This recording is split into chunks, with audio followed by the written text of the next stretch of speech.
Chapter 1, Southern Sudan, 2008. Going was easy. Going. The big plastic container held only air. Tall for her 11 years, Naya could switch the handle from one hand to the other, swing the container by her side, or cradle it in both arms. She could even drag it behind her, bumping it against the ground and raising a tiny cloud of dust with each step. There was little weight going. There was only heat, the sun already baking the air, even though it was long before noon. It would take her half the morning if she didn't stop on the way. Heat, time, and thorns. Southern Sudan, 1985. Salva sat cross-legged on the bench. He kept his head turned toward the front, hands folded, back perfectly straight. Everything about him was paying attention to the teacher. Everything except his eyes and his mind. His eyes kept flicking toward the window through which he could see the road home, just a little while longer, a few minutes more, and he would be walking on that road. The teacher droned on with the lesson about the Arabic language. Salva spoke the language of his Dinka tribe at home, but in school he learned Arabic, the official language of the Sudanese government, far away to the north. 11 years old on his last birthday, Salva was a good student. He already knew the lesson, which was why he was letting his mind wander down the road ahead of his body. Salva was well aware of how lucky he was to be able to go to school. He could not attend the entire year because during the dry season his family moved away from their village. But during the rainy season he could walk to the school, which was only half an hour from his home. Salva's father was a successful man. He owned many head of cattle and worked as their village's judge, an honored, respected position. Salva had 3 brothers and 2 sisters. As each boy reached the age of about 10 years, he was sent off to school. Salva's older brothers, Arik and Ring, had gone to school before him. Last year, it had been Salva's turn. His 2 sisters, Akit and Agneth, did not go to school. Like the other girls in the village, they stayed home and learned from their mother how to keep house. Most of the time, Salva was glad to be able to go to school, but some days he wished he were still back at home herding cattle. He and his brothers, along with the sons of his father's other wives, would walk with the herds to the water holes where there was good grazing. Their responsibilities depended on how old they were. Salva's younger brother, Kuol, was taking care of just 1 cow. Like his brothers before him, he would be in charge of more cows every year.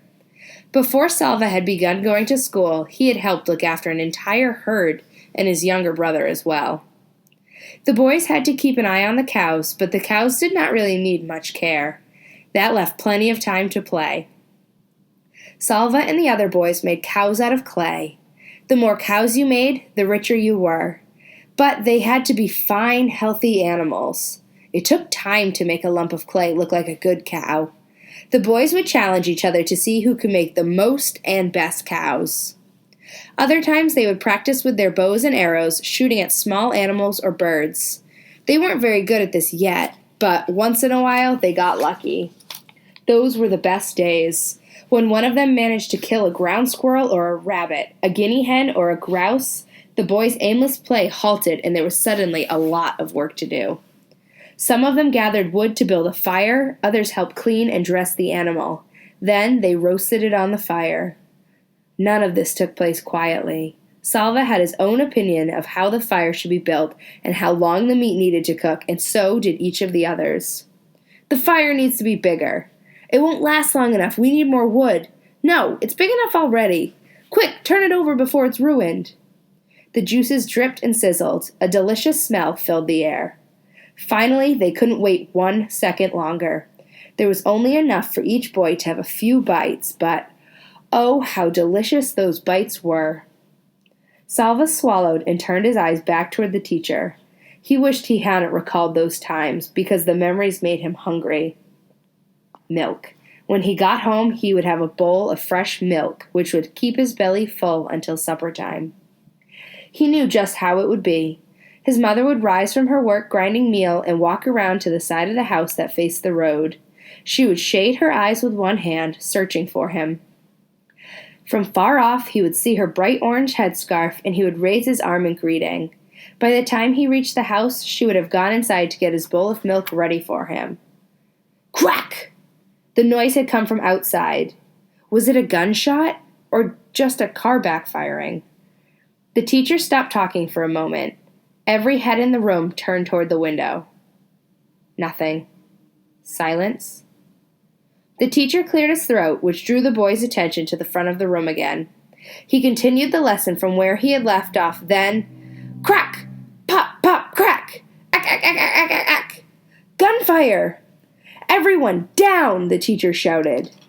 Some of the boys moved at once, ducking their heads and hunching over. Others sat frozen, their eyes and mouths open wide. Salva covered his head with his hands and looked from side to side in panic. The teacher edged his way along the wall to the window. He took a quick peek outside. The gunfire had stopped, but now people were shouting and running. "Go quickly, all of you," the teacher said, his voice low and urgent.